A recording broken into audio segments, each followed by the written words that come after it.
Hello, I am Joy in the DR, your Punta Cana plug, and today I want to talk about 5 things that I feel that you need to know before moving to DR. Some of this I knew before, and some of it I learned along the way, and I don't want you to make the same mistakes that I did.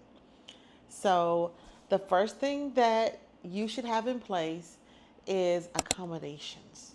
Living here is a lot different than what I know as a real estate agent in South Carolina. So if you're looking for an apartment, you kind of go early. I went a year before, thinking I'm going to find an apartment complex and everything here in Punta Cana, but it doesn't work like that.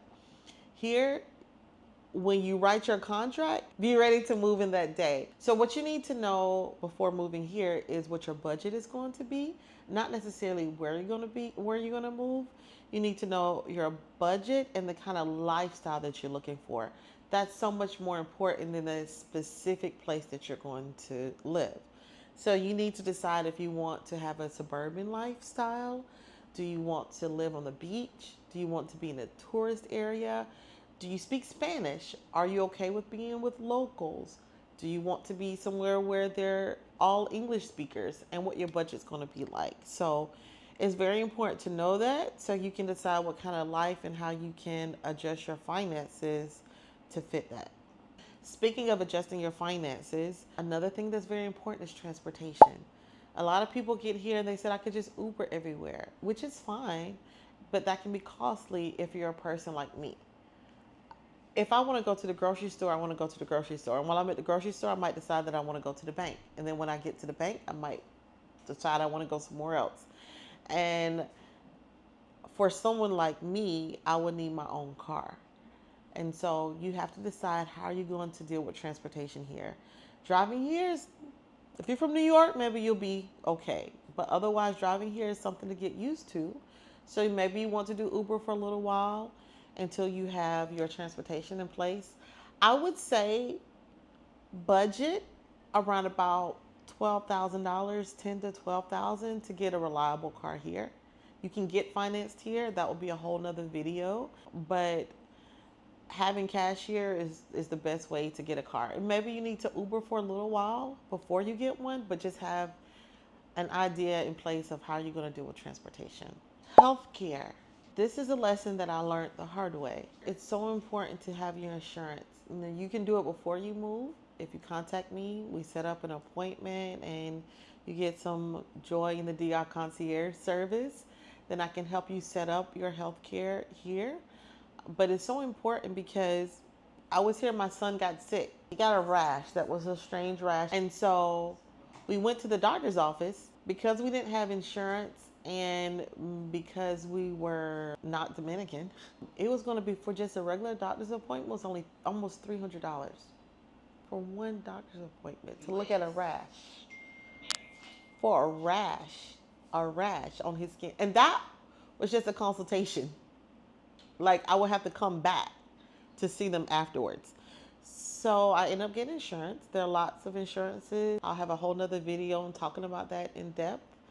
But insurance here for my son and I was about $100. If I had that insurance in place, it would have been free for the whole visit versus $300. So it's very important to have health insurance here. Finances. So it is and it can be cheap to live here. You can live here in Dominican Republic for less than $500 a month. And you see videos on that everywhere, but do you really want to? You can get a place for $80 a month, but it might be in a barrio, and you may be comfortable with that. But it depends on the lifestyle that you want to live. And so sometimes you say, okay, well, I can live off of 500. It's okay if I'm in a barrio. I have 20,000 in the bank or 10,000 in the bank. You come, you start living.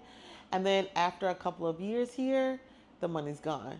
So you have to have a plan on how you are going to have income coming in, whether you're looking at working remotely, whether that requires you to get a VPN, some kind of way that you're going to have money to continue to live here in Dominican Republic, unless you're just going to do a digital nomad life for a year or so and then leave. Last but not least, if you have children, finding the best school for them while living here. They have public school, but you might not want to go that route here. There are a lot of homeschool options, there are hybrid options, and there are international schools. There's another video that I'm going to be doing later. And in that video, I will highlight the different international schools, and you can go with a budget of a couple $100s, or it could be thousands of dollars depending on what you're looking for. Okay, that's the 5 important facts I feel that you need to know before you move into DR. I will have more information on each one of these 5 points in the future. If you want more information, make sure that you hit that subscribe and hit that notification bell. Please like, share, comment. Please comment. Let me know what you need to know because I'm your DR plug. So if you need to know anything, put it here and I'll let you know, and I'll see you later. I need to have like, I need to have over here like What to say? the content, like the just the marks, you know. Yeah. Okay, guys, that's it. Join the DR today. Okay. Hey guys, so Get it together. Let's go. I gotta wait for her to stop laughing. She knows. So that's it today for your 5 quick points of what I wish I knew or what I need to, what you may, I don't know. Okay. Hey guys, okay, I got it, for real.